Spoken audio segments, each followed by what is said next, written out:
In 2020, Prince Harry and Meghan Markle made the momentous decision to step down from their roles as senior royals, leaving behind royal duties and relocating to North America. Initially cloaked in mystery, the reasons behind this departure began to unravel in a sensational 2021 interview with Oprah Winfrey, where they laid bare grievances that shocked audiences worldwide. They revealed, among other issues, the relentless scrutiny of the British press, their struggle with alleged racial undertones within royal circles, and a perceived lack of support from the royal institution.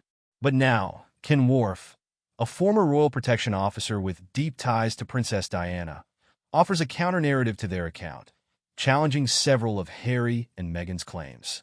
Ken Wharfe, who guarded Princess Diana for many years and intimately understood the pressures of life within the royal family, has openly questioned the portrayal of mistreatment and neglect that Harry and Meghan have consistently referenced. Wharfe contests Harry's assertion that press intrusion alone drove the couple to leave. Instead, he suggests that their grievances likely have deeper roots, pointing toward complex family issues rather than just media pressure. Wharfe's comments cast doubt on the singular narrative of media harassment, proposing that Harry and Meghan's decision was influenced by familial friction beyond the press's reach. Harry and Meghan's recount of palace dynamics suggested an institution that, according to them, failed to guide and support Meghan as she transitioned into royal life. They argued that she faced this shift alone, with minimal training and inadequate resources for navigating the highly scrutinized role of a duchess. Yet Wharfe refutes this, emphasizing that incoming members of the royal family typically receive extensive guidance on everything from public behavior to media relations.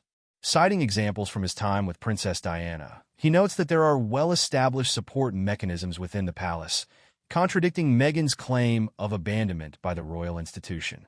One of the most shocking allegations in the Oprah interview was Meghan's admission of severe mental health struggles during her time as a royal and her claim that she was denied support. She revealed that the weight of public life and her mental health reached a breaking point, even contemplating self-harm due to isolation and lack of aid. Wharfe, however, has openly questioned this aspect of their narrative, stating that mental health resources have been a long-standing priority within the royal household, especially following Princess Diana's own mental health battles. He argues that resources were likely available, and Meghan's claims, in his view, seem incongruous with what he knows of the royal family's structure and internal support systems. The couple's mention of race in the interview left viewers stunned. Meghan shared that someone within the family had allegedly raised concerns over Archie's potential skin tone before his birth. Though Harry and Meghan refused to reveal who made these comments, the accusation of racism at the heart of the monarchy ignited fierce debate worldwide. Wharfe acknowledges that the incident is difficult to fully assess without additional context, but does not deny that racism is an issue in certain areas of British society. However, he appears cautious about condemning the royal family without knowing the full details of the alleged remark. Wharfe's viewpoint also extends to the public fallout from Harry and Meghan's decision to leave, a move he believes was riddled with consequences.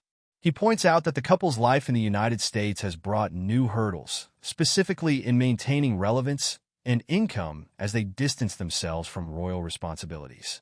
Wharfe questions the long-term viability of their brand in the U.S., noting that much of their commercial appeal remains tied to their royal titles rather than unique skills.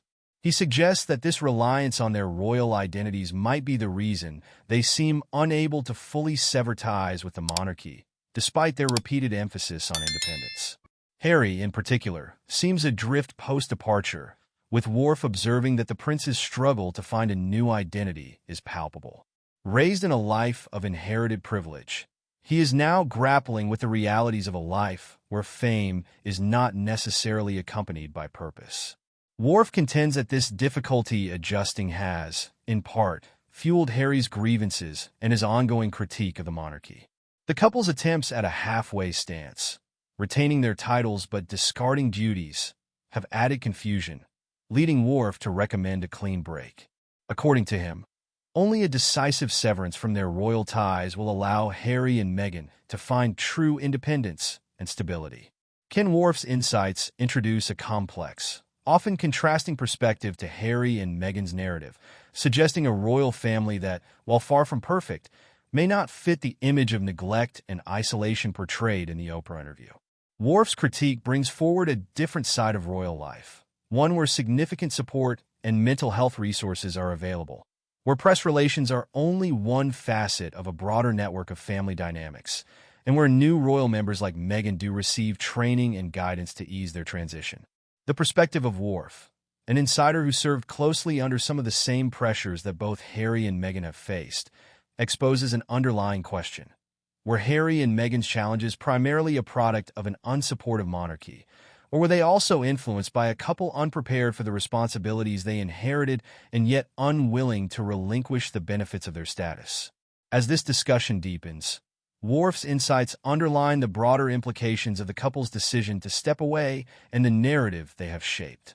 Through his statements, Wharfe highlights a question that will likely continue to loom over Harry and Meghan's journey in North America. Can they forge a new path, truly independent of the institution they left? Or will they forever be tethered to the identity they seem both to resent and to rely upon? His reflections do not simply add skepticism, but challenge the public to consider what lies beneath the headlines, suggesting that the full story may be far more nuanced than any interview can capture.